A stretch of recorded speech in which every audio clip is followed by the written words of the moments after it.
রাতে শাশুড়িমা ঘরে ঢুকে হেসে বললেন, তোমাকে একটু চিন্তিত দেখাচ্ছে, কিছু হয়েছে নাকি? আমি তাড়াতাড়ি উত্তর দিলাম, না শাশুড়িমা, কিছু হয়নি, আমি ভালোই আছি। তিনি তখন আমার পাশে এসে বসলেন এবং বললেন, তাহলে এত ভাবছ কেন? তারপর ধীরে ধীরে আমার মাথায় হাত বুলিয়ে বললেন, এভাবে মন খারাপ করো না। তার আন্তরিক ব্যবহার ধীরে ধীরে আমাকে স্বস্তি দিতে শুরু করল, যেন সব কিছু একটু চিন্তা হালকা হয়ে গেল। আমি কিছুক্ষণ চুপ করে থাকলাম। মনের মধ্যে এক অদ্ভুত প্রশান্তি ভর করেছিল। এক সন্ধ্যায় আমি ক্লান্ত শরীরে নিজের ঘরে শুয়ে বিশ্রাম নিচ্ছিলাম।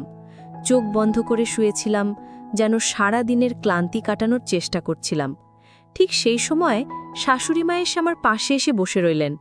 তিনি কিছু না বলে চুপচাপ আমাকে লক্ষ্য করতে লাগলেন। কিছুক্ষণ পর তিনি বিছানার চাদরটা নিয়ে আলতোভাবে আমার গায়ে দিলেন। তারপর ধীরে ধীরে আমার মাথায় হাত বুলাতে লাগলেন, যেন তার স্নেহময় স্পর্শে আমি স্বস্তি পাই এবং আরাম বোধ করি। তিনি আমার অনেক যত্ন নিতেন। আমি তাকে বারণ করতে চাইছিলাম। আমার কিছু বলার আগেই শাশুড়িমা হঠাৎ করে আমার ঠোঁটের সামনে আঙ্গুল রাখলেন। তিনি মৃদু কণ্ঠে বললেন, এই মুহূর্তে কিছু বলার প্রয়োজন নেই, বরং তোমার মাথায় একটু হাত বুলাতে দাও, এতে তোমার শরীরের ক্লান্তি কমে যাবে। আমার মনে তখনও কিছুটা অস্থিরতা ছিল।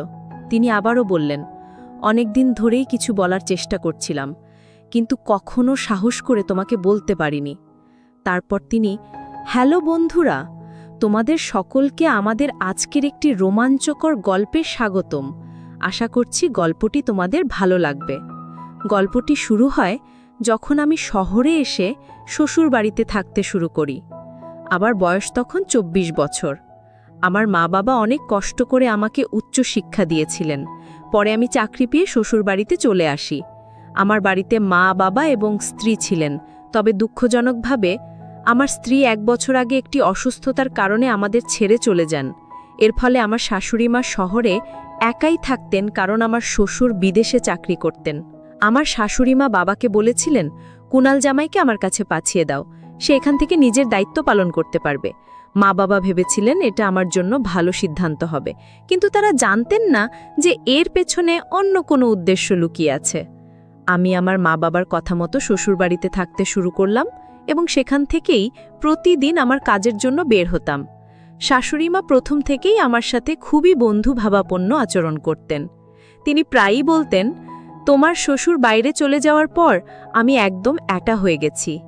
আমার একমাত্র মেয়ে, তোমার স্ত্রী চলে যাওয়ার পর আমার অনেক ইচ্ছাগুলো অপূর্ণ রয়ে গেছে। আমি প্রতিবারই শাশুড়ি মাকে শান্ত করতাম, বলতাম, আপনি চিন্তা করবেন না, বাবা শীঘ্রই ফিরে আসবেন। কাজ থেকে ফিরে আসার পর দেখতাম শাশুড়িমা আমার জন্য সব সময় খাবার তৈরি করে রেখেছেন। তিনি আমার পাশে বসে ভালোবাসার সাথে নিজে হাতে আমাকে খাওয়াতেন। শাশুড়ি মায়ের এই যত্ন দেখে আমি খুব খুশি হতাম এবং ভাবতাম উনি আমাকে কতই না যত্ন করেন। দিনগুলো স্বাভাবিকভাবেই কাটছিল, তবে ধীরে ধীরে আমার শাশুড়ি মাঝে মাঝে রাতে আমার ঘরে এসে থাকতেন। তিনি কখনো কখনো আমার মাথায় হালকা করে হাত বুলিয়ে বিশ্রাম নিতে সাহায্য করতেন, যা আমাকে মাঝে মাঝে একটু বিভ্রান্ত বা অপ্রস্তুত করে দিত। শাশুড়ি মায়ের বয়স তখন মাত্র ৩৮ বছর ছিল, কিন্তু তার স্নেহময় আচরণ সবসময় স্বাভাবিক ছিল। আমি রাতে প্রায়ই একটু দূরে থাকতে চেষ্টা করতাম, যাতে নিজেকে অস্বস্তি থেকে বাঁচাতে পারি। তাকে আমি অনেক সম্মান করতাম, কারণ তিনি আমার বউয়ের মা, মানে আমারও মা। আমি একজন সাধারণ মানুষ, আমারও আবেগ ছিল। যখন শাশুড়ি মা আমার প্রতি যত্নশীল হতেন, মাঝে মাঝে ভেতরে একটা ভিন্ন অনুভূতি হতো। তবে আমি সব সময় নিজেকে সংযত রাখতাম, কারণ সম্পর্কের মধ্যে থাকা সীমাবদ্ধতাগুলো আমি সবসময় শ্রদ্ধার সঙ্গে মেনে চলতাম এবং তা কখনোই লঙ্ঘন করতে চাইনি। শাশুড়ি মায়ের বাড়ি ছিল বেশ বড়, কিন্তু তার জীবনের একটি শূন্যতা আমাকেও কষ্ট দিত। তিনি সব কিছু থাকা সত্ত্বেও তার স্বামী প্রায়ই দূরে থাকতেন। শাশুড়ি মায়ের এই একাকিত্ব আমাকে ভাবাতো। যদিও আমাদের বাড়ির অবস্থা এত ভালো ছিল না, তবুও তার প্রতি আমার মমতাও কম ছিল না। শাশুড়ি মায়ের বিয়ের ১ বছর পর তাদের এক কন্যা সন্তান হয়েছিল। যখন সেই মেয়ে ১৮ বছর বয়সে পৌঁছেছিল, তখন তার সাথে বিয়ে হয়, কিন্তু বিয়ের ১ বছরের মধ্যেই সে অসুস্থতার কারণে আমাদের ছেড়ে চলে যান। এর ফলে আমার শাশুড়িমার আর কোনো সন্তান ছিল না।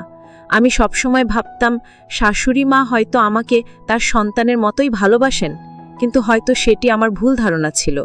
শাশুড়ি মা প্রায়ই রাতে আমার মাথায় হাত বুলিয়ে বলতেন, তোমার শ্বশুরের খুব অভাব অনুভব করি। আমি তাকে শান্ত করার চেষ্টা করতাম, বলতাম শ্বশুরজি কাজের কারণে বিদেশে গেছেন, যদি তিনি দেশে কাজ পেতেন তাহলে কখনোই আপনাকে ছেড়ে দূরে যেতেন না। যখন তিনি ফিরে আসবেন তখন আপনার সব চিন্তা দূর হয়ে যাবে। শাশুড়িমার সব কথা শোনার পরও মাঝে মাঝে বলতেন, তুমি কি আমার কিছু আশা পূরণ করতে পারবে না? আমি সব সময় বিনয়ের সাথে উত্তর দিতাম, শাশুড়িমা, আমি তো সব সময় আপনার পাশে আছি, যে কোনো সময় কিছু দরকার হলে বলবেন। তবে তিনি হয়তো অন্য কিছু বোঝাতে চাইতেন, যা আমি তখন সঠিকভাবে বুঝতে পারতাম না। যদি আমি আগেই তার ইঙ্গিতগুলো বুঝতে পারতাম তাহলে হয়তো ভবিষ্যতে এত জটিল পরিস্থিতিতে পড়তে হতো না। এক গ্রীষ্মের দিনে আমি কাজ থেকে একটু তাড়াতাড়ি বাড়ি ফিরেছিলাম। প্রচণ্ড গরমে আমি পুরো ঘামে ভিজে গিয়েছিলাম, তাই দ্রুত আমি শাওয়ার নিয়ে বাইরে এলাম।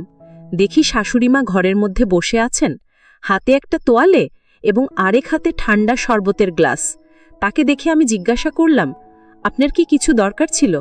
তিনি হেসে বললেন, না, তুমি এত গরমের মধ্যে কাজ থেকে ফিরেছ, তাই তোমার জন্য ঠান্ডা শরবত এনেছি।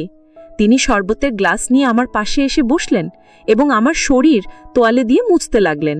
আমার একটু অস্বস্তি হচ্ছিল, তবে আমি চুপচাপ দাঁড়িয়ে রইলাম। শাশুড়িমা আমাকে দেখে হেসে বললেন, তোমার শরীর বেশ সুঠিত, তুমি কি জিম করো? আমি হালকা হাসি দিয়ে বললাম, না শাশুড়িমা, ছোটবেলা থেকেই এমনই আছি। তিনি আরও মজা করে বললেন, সুস্বাস্থ্যের প্রতি আমার বরাবরই একটা দুর্বলতা আছে। তার এই কথা শুনে আমি হাসির সাথে বিশ্বাসটা উড়িয়ে দিলাম। আমার শাশুড়িমা দেখতে খুবই সুন্দর ছিলেন, তার রূপ যে কাউকে মুগ্ধ করতে পারত। কিন্তু যখনই তিনি আমার সামনে আসত আমি সব সময় নিজেকে দূরে রাখার চেষ্টা করতাম। তাই তাড়াতাড়ি শরবতের গ্লাস নিয়ে তাকে বললাম, আচ্ছা, আমি নিজে মুছব, আপনি চিন্তা করবেন না, আমি নিজেই কাজটা করে নিতে পারবো। তুমি তো এমনিতেই সারাদিন ঘরের এত কাজ করো। এটা শুনে সে হাসতে হাসতে বলল, এটা তো আমার কর্তব্য। আর এই বলে সে ঘর থেকে বেরিয়ে গেল। সে বেরিয়ে যেতেই আমি গভীরভাবে নিঃশ্বাস ফেললাম। আমি তাড়াতাড়ি উঠে তৈরি হয়ে নিচে লাঞ্চ করতে চলে গেলাম।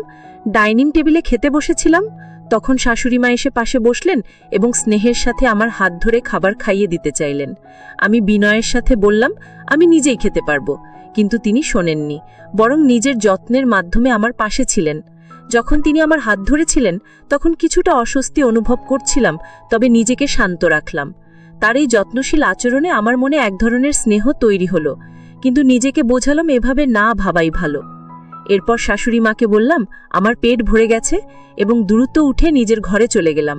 আমার এই আচরণে হয়তো শাশুড়িমা একটু অপ্রসন্ন হলেন, কারণ রাতের বেলা তিনি আমার ঘরে এসে জানতে চাইলেন, তুমি ঠিক আছো তো? তুমি কি আমার উপর রাগ করেছ? আমি বললাম, না না, এমন কোনো কথা নয় শাশুড়িমা। তারপর তিনি আমার পাশে এসে বসলেন এবং হাসি মুখে বললেন, তাহলে ব্যাপারটা কি? এই বলে তিনি আলতো করে আমার চুলগুলোকে স্নেহের সাথে হাত বোলাতে লাগলেন। তিনি আমার মাথায় আলতোভাবে হাত বুলিয়ে দিতে লাগলেন, যেন আমার সারাদিনের পরিশ্রমের ক্লান্তি একটু কমে। অফিস থেকে ফিরে এসে আমি সবসময় একটু ক্লান্ত থাকতাম। আমি চোখ বন্ধ করে শুয়েছিলাম, আর এটা দেখে শাশুড়িমা আস্তে করে বিছানার চাদরটা তুলে আমার গায়ে দিয়ে দিলেন আর বললেন, এসব ঠিক হয়ে যাবে, বেশি চিন্তা করো না। তিনি বুঝতে চেষ্টা করছিলেন আমার মানসিক অবস্থাটা, কিন্তু আমার মনের অস্থিরতা সহজে কমছিল না। আমি তাকে ঘুমাতে যেতে বললাম। তিনি হঠাৎই আমার ঠোঁটে আঙ্গুল রাখলেন এবং বললেন, তুমি কিছু বলো না, আমি তোমার মাথায় আলতোভাবে হাত বুলাতে চাই, এতে তোমার ক্লান্তি দূর হবে, বললেন তিনি। আমি কিছুটা অস্বস্তি বোধ করছিলাম। তিনি আরও বললেন, অনেকদিন ধরেই তোমার সাথে এভাবে কথা বলার ইচ্ছে ছিল, কিন্তু তুমি কখনোই আমার অনুভূতিগুলো বুঝতে চাওনি।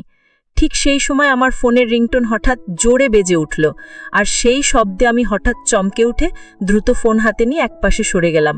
আমি লজ্জিতভাবে বললাম, আমাকে ক্ষমা করবেন, এ বলে ফোন হাতে নিয়ে দ্রুত ঘর থেকে বেরিয়ে গেলাম। শাশুড়িমা ঘরে বসেই আমাকে ডাকছিলেন, কিন্তু আমি তার কথার প্রতি কোনো প্রতিক্রিয়া না দেখিয়ে সরাসরি গার্ডেনের দিকে চলে এলাম। গার্ডেনে এসে আমি ভাবতে লাগলাম, যদি এই ফোন না বাজত তাহলে হয়তো আমি নিজেই বড় বিপদে পড়ে যেতাম। আমি সিদ্ধান্ত নিলাম যে এখন থেকে আমাকে শাশুড়ি মায়ের সাথে একটু দূরত্ব বজায় রাখতে হবে, এইটাই সবার জন্য ভালো হবে। এইসব ভাবতে ভাবতে আমি যখন ফোন তুললাম তখন আমার পুরনো বন্ধু রমেশের কণ্ঠস্বর শুনতে পেলাম। সে আমাকে বলল, কুনাল, আমি তোমার কোম্পানিতেই কাজ শুরু করেছি, এবার আমরা একসাথে কাজ করতে পারবো। রমেশ আমার শৈশবের বন্ধু, যে আমার গ্রামের পাশের বাড়িতেই থাকত। আমি তাকে আগেই বলেছিলাম যে আমি শহরে এসে একটা কোম্পানিতে কাজ করছি, আর আজ সে নিজেও সেই একই কোম্পানিতে যোগ দিয়েছে।